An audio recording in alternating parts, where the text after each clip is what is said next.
Today I'm going to be changing the differential fluid in the E36 M3.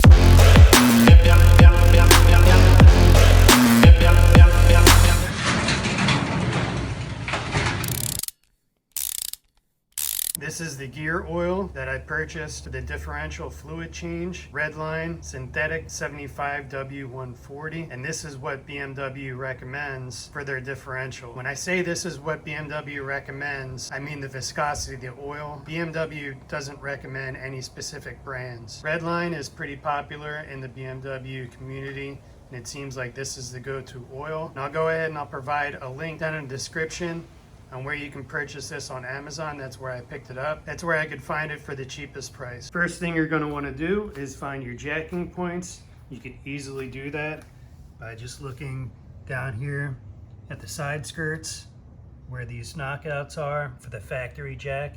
You have one in the front and one there in the back. Your jacking points are directly underneath that. You'll also notice that there are some rubber pads underneath there, right there where your jack goes. What happens is when these cars get old, sometimes they fall out.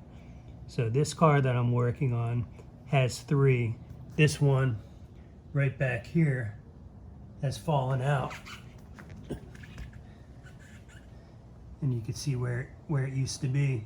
So I'm gonna just place a hockey puck on the jack stand between that and the body, just so I don't damage it or scratch the paint, cause anything to start rusting prematurely. All right, now I'm gonna align my jack stands in the position where they're gonna be set.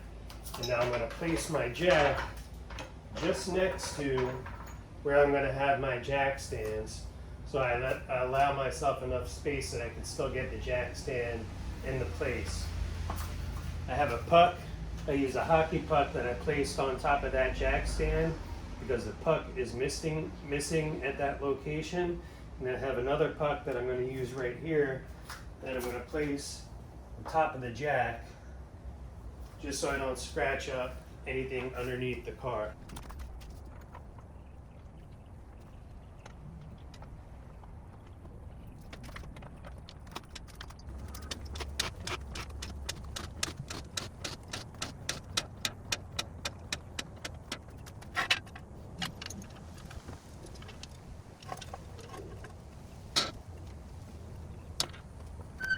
Now I'm going to move to the next position in the back.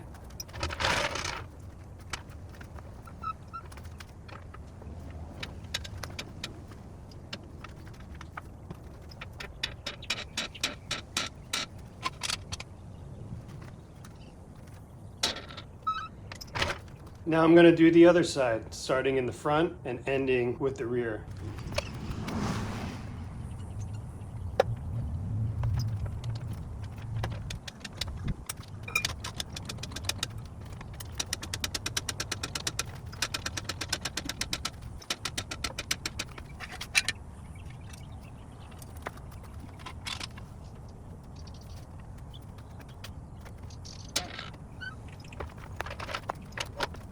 Now that it's up, the last thing you want to do is give it a shake.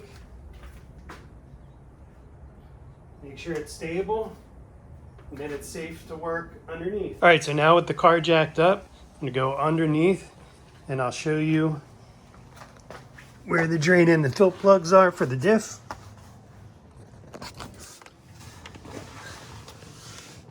Okay, right here is your drain plug, and right on top is your fill plug. I'm using a 14mm hex bit. Now this one is a really tight fit with the tire well back here. It's pretty difficult to get a tool on there. So what I like to do is put a 14mm wrench right there.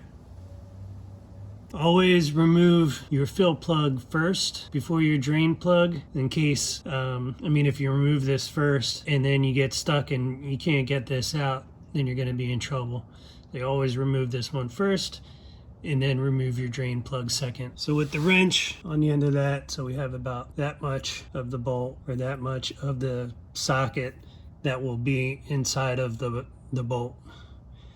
I also have breaker bar top part of my jack. Push that in as far as it'll go. There we go, broke it free.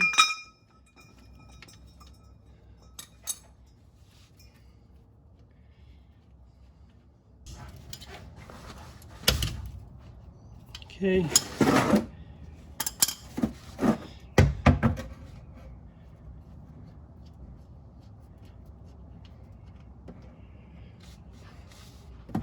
That looks pretty clean. I'm gonna put the plug back in.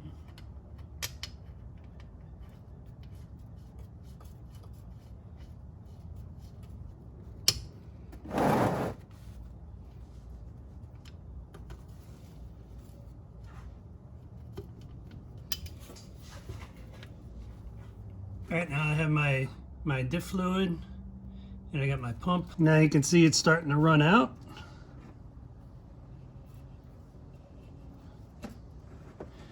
That's how we know we're full.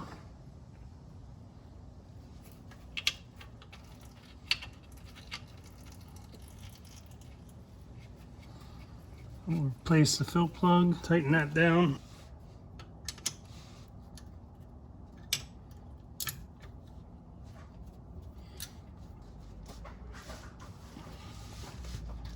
Now we can lower it down, take it for a ride, let it warm up, and then we'll check for leaks.